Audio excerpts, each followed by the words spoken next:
boshlaymiz.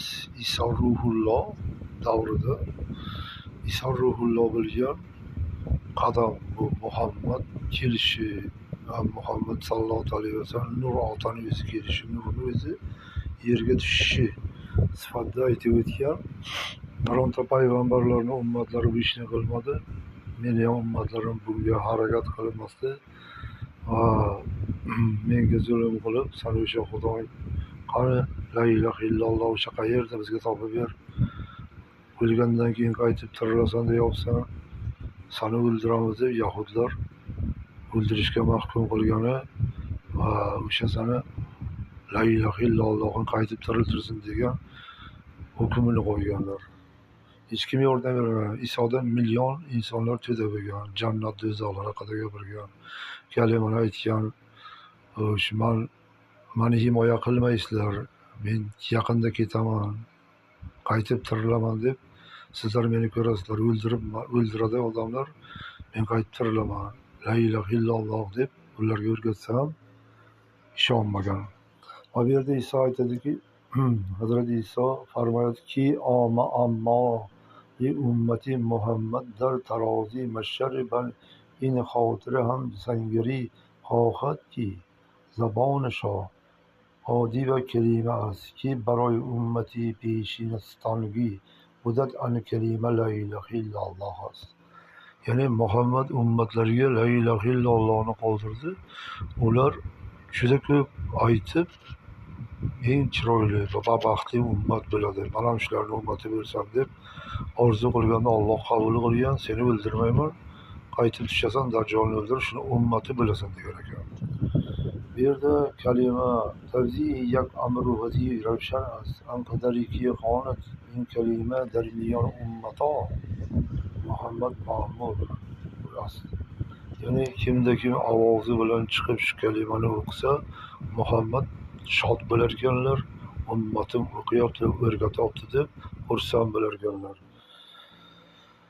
Ummati bayn kasrati ma'muru namud dedat mashoyiqa suluk orifona va 100,000 balki million nafar yarasona.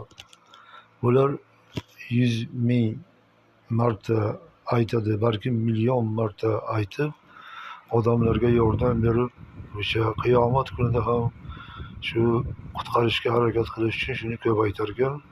Bu Muhammad ummatiga berilgan eng buyuk ekan.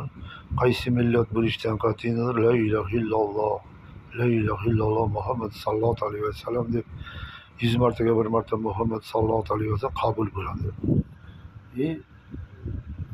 Oriflar, ilmdonlar, aql zakovatli insonlar 1 milliongacha aytar ekan. Endi 100 million deb aytgan, 10 million, 100 million deb aytgan. Bu yerda ma'mur asli, ya'ni ummati miyoni bad in kasrat ma'mur namudas ta mashoyiqa sulika orifona bad 100,000 100 million balki million nafar merosona va boz har shayxi sadho murod darad ki taqriban har yaki az anha rozona 1000 na برای این کلمه ذکر می‌سازد در جامع اصول نوشته است. شده است که کلمه لفظی الله و عنوان ذکر روزانه حدی کمتری 50,000 بار در یک روز است. زیاده این را حدی نیست و برای عارفان حد. یعنی عارفlar deganda avliyolar shuncha aytgan ekan, bir kunda sinimsiz aytar ekan shu kalimani, shu avliyolik darajasiga yetishi, boshqa so'z aytmaydigan. Va darvishlar ham shundan paydo bo'lganini ko'rish mumkin. Kamtari ro'zona 25,000 برای در مورد ذکر لا اله الا الله نوشته است. Va shu o'zining Ammol kitobiga shuni yozar ekan. Olamlar bo'ysundirib olish sifatida qarash mumkin. Had kamtari 50,000 در یک روز باشد این مقداری برابر توجید تشدید مشایخ سلوک هم زیاده می شود. هدفی من این است که در قوتی داده قولی عیسی علیه السلام است. برای bir kunda 25,000 yerda qanchada har gap kamdalik 50,000 50 marta va kamdali miqdori bino tajvizi taqsim aşağı yok kamdar ziyodan boshqa. Ya'ni 25-50 marta kalima aytib, har kuniga aytavergan Isoning ilmiga, Isoday kuch-quvvatga to'lib, hattoki xohlagan dardga shifo berib, insonlarga uzoq umr tilash quvvatiga ega bo'larkan. Miqdori zikr mashoyiqo nishonati ham har ki yak ro'zona در حدی کمتری این مقداری ذکر باشد. حضرت شیخ ولی‌الله در قولی جمیل از پدرش نقل می‌کند که من در اقتدا سلوک در هر نفسی 200 بار 200 marta bir nafasda aytarkan kalimani.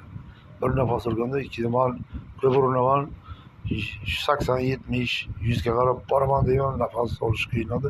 Bir xillar 5 minut nafas olib o'tiriblar, 3 minut suvni tayyorlaydiganlar.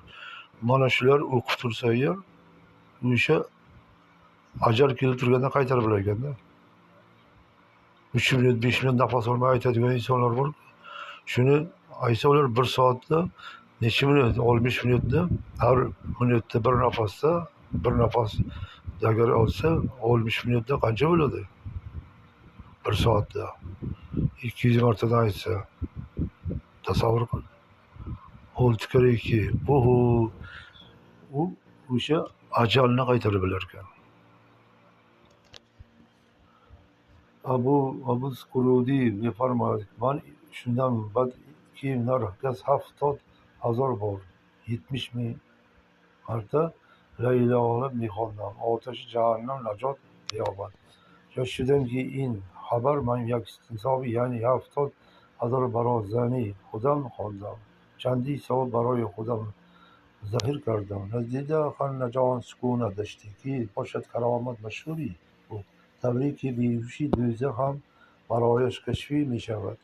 در سیادی مطلوبی شکل است. بر همین مولوی این نگاه هم فریاد نفاست گرفتار شده گفته است. یعنی ورد ayoling ketib qolgan, yo birontadan ketib qolgan bo'lsa, shu 70 ming marta o'qisang, o'shani ham otash do'zaxdan yoki azob chekib o'tirgandan qutqarishing mumkin ekan. Shu kalima hurmat, la ilaha illalloh, la ilaha illalloh Muhammad sallallohu alayhi vasallam deb shuni nomiga yuborsang, shu ayta olmay ketgan bo'lsa, Alloh o'shani ham gunohlarini kechirar ekan. Qurudi میگوید در همین از کلمه ترسو وحشت دوری میدهد. یعنی رسیدن این یک حسابی کلمه طیبه مادرش بخواند در زمینه صداقت راسگوی این جانی تجربه می شود. ya'ni modar deganda onasining ketib qolgan ota-onaning haqqiga shuncha o'qidim deb kalima yo'llasa, u uchun bayram sovg'a bergan bo'lar ekan degan holatda tushunish mumkin. Endi bu yerda ko'p gapirgan bu haqida xullas kalom kalima ekan. Payg'ambar har ki go'yat la ilaha illalloh bad oyat nahoni ay murg'i sabzi va baroy avlishi دو حالی سکید میشتر بعد دوری یاقوت بس پدری آید این مرغی بار آسمانی بس شننده شودی و آوازی پستی در زیری عرشی مثل آواز زنبور و اثر. یعنی bir yerda shu inson o'qisa agar bir farishta xuddi bir uchib kelib shu kalimalarni o'qigani uchun u o'lib ketar ekan. Shuncha kalima o'qitdi, shu la ilaha illalloh degani uchun olib borib uning ammoliga yozib turar ekan va sirotda o'sha azobdan u saqit bo'lar ekan. Shunchalik kalimaning buyukligini qarang. Mana shu yerda ko'rishlaring mumkin. Buni albatta o'qinglar. Kalima buyukligini va bu yerda borini aytib o'tgan. Kalima haqida, Iso haqida aytib o'tgan. Juda ko'p bu yerda narsalarni aytgan. Hayratda qoladi inson. Shuning uchun man Oysha o'qigan, Hadisha Maryamga ularni maqtayman. Ular o'qiganda qarang, sayri sulki 12-oy. Oxirgi nafasda tushlaringga aytib bilishing kerak. Xullas kalom bu yerda kalima haqida juda ko'p narsalarni aytgan. Mana Isoning ilmiga tegish sifati 50 ming marta har kunda aytib yursang, Isoda ilmga ega bo'lar ekan.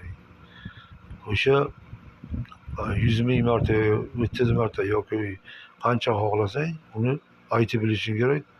Shu kasal insonga shunday qo'lingni tegirib, shunday umr tilasang, shu Alloh unga umr ham berar ekan.